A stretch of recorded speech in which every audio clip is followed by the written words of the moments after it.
comically, low-key pathetic if the stakes were not so high. And now tonight, we turn to a special guest who knows the politics and, in this case, the puppetry.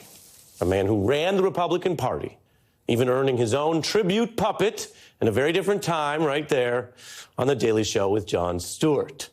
Former RNC chair Michael Steele is here now. Welcome back. Hey, good to be with you, Ari. Younger days, my friend, younger days. Well, you know the politics and the puppetry. I mean, there's a fact. Yeah, it's true. It's true. I know how those strings are oftentimes, woven together and how they should be cut at times. And you laid out such an incredible indictment of this speakership and the gentleman who holds the chair, because it really is at its core about, I want the power, give me the power. What do I have to do to get it? And what do I have to do to keep it?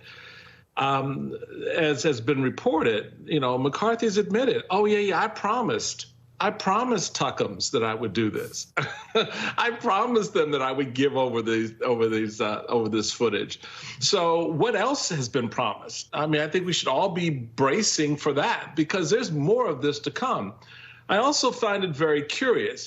Clearly, these two individuals don't speak to each other, meaning Tucker and McCarthy, because McCarthy on January 6th said, I condemn this. This is awful. This is not who we are. And Tucker was like, well, these are just tourists. Right. What are you talking about? These are just tourists. So which is it? Were they just tourists or were they terrorists?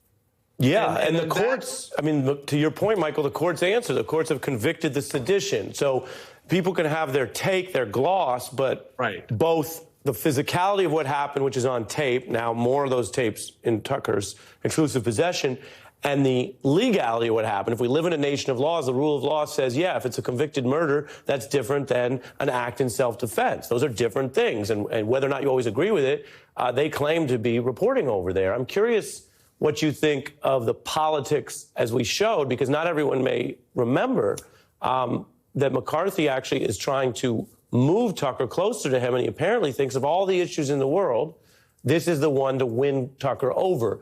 Do you agree with that analysis, and why do you think he thinks that? I agree with that analysis, because when you are feckless and are not grounded, I don't have to say that. Just look at the actions of the man.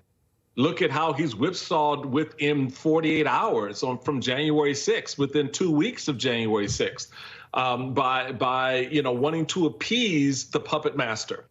So now he has a new puppet master that he's made a promise to. Here's all the footage you will need. So I think that analysis is spot on. Why? Because he doesn't want Tucker to come after him. Right. He doesn't want Tucker to talk bad about him on Fox News at night. He doesn't want the dollars to dry up, because here's a correlation that a lot of people don't get. When Tucker goes on and starts slamming the leadership and starts slamming, actions or individuals, that has a rebound effect on what those Fox donors are going to give. They're going to stop writing those checks. You're going to see a lag over the next 2 or 3 weeks from that in donations coming in from small dollar donors particularly. The larger donors, the mega donors, they're not watching Fox per se. Some do, but they're not taking Tucker seriously. They're playing a different game. So Tucker's universe is oriented around a couple of things. One, I don't need, not Tucker, but McCarthy's universe is anchored around, I don't need Tucker mad at me, right? He doesn't like that Chiron there. Kevin McCarthy is a puppet of the Democratic Party. That's a bad day for Kevin McCarthy. Whereas everybody else will sit there and go, okay, this poor fool, he doesn't get it, and ignore him. But he can't ignore him, because it ties into too many other things, money being one of them, and let me jump power, in. sustaining that power is the other. And you say sustaining that power, which has become a cycle of lies. Look, if you want to be as historically broad as possible, clashes over lies and spin have been a part of communication politics for a long time. But it is not a tradition in the United States to have entire independent media channels completely lacerated over just saying the obvious, that Trump lost. And in the Minion case that we've been covering, you see the lengths they had to go to deal with an audience, which is to say a citizenry partly on the right, that expects their conspiracy theories and lies to be parroted back to them as true no matter what. Here's what, and again, this is one of those days where everything's coming together for you, Michael. But here's Jon Stewart, who also does his own factual analysis, but who did, of course, midwife your puppet, talking about this very issue nowadays. As a cultural pathogen, Fox News is far more powerful, far more devious, far more pernicious, and has created far more damage than Alex Jones ever will.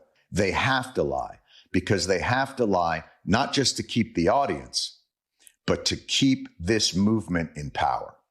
That's the final question, Michael, because if you only get people dancing to Margaritaville, then you have to keep playing Margaritaville. But if it's not the right song for the occasion or you don't like that song, well, tough. This is a lot worse than whether you're tired of Margaritaville, in my humble estimation. This is lie on lie on lie, where they can't get out from under it. And now it seems that Tucker is doing that. Your response on that?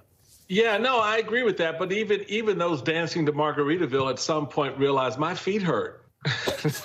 I got to sit down. Okay. Can I give me one? Let me take a few, right? And that's the problem with this. There's no one in that bubble who's saying, can we just take a moment here and recognize our feet hurt? We're getting, not because the shoes are too tight or you're tired of dancing per se, but because everybody's starting to step on your feet.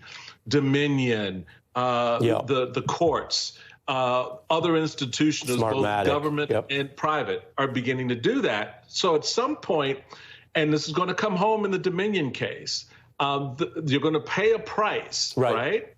The question becomes, what is learned from that price that's paid? That's what's so fascinating when you tie it all together. I'm running over on time, but in a sentence, since we do have you here, you're not a puppet, but what does it feel like to have a puppet of your likeness?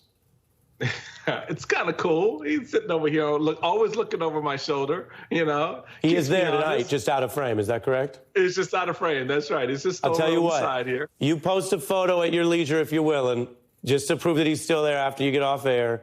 We will repost, retweet, whatever, because it's good to know that you keep such a good relationship with your puppet.